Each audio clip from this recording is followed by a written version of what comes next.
એવું ઘણી વાર કહું છું કે પ્લેન ઉતરે ને એરપોર્ટ ઉપર પ્લેન લેન્ડિંગ થાય ને એટલે ભેંસ પ્લેન આરે ભટકાય ને એટલે ભેંસ નું છાપામાં હવારમાં આવે કે ફલાણા એરપોર્ટમાં ફલાણા પ્લેન આરે ભેંસ ભટકાણી.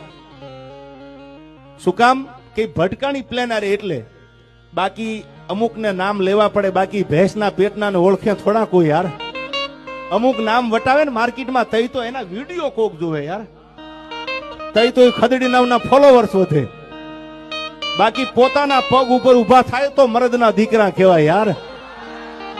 કોકના નામ વટાવીને એકચ્યુઅલી આમ છે, એકચ્યુઅલી આમ છે, આવા જો મોરે મોરો માતાજી ધારી હશે થશે યાર. પણ વાત વ્યવહારની હોય તો સાંભળી લીજો, ઘણા મથે છે. એટલે અમુક હું ઘણી વાર કહું છું કે આ ભેંસના પેટના ફોલોવર્સ વધારવા હાટું ક્યાં પ્લેન આરે આડામ ફરે છે. જોજો યાર, જોજો. જગદંબા તમારી લાજ રાખે, જગતે સડતા નહીં.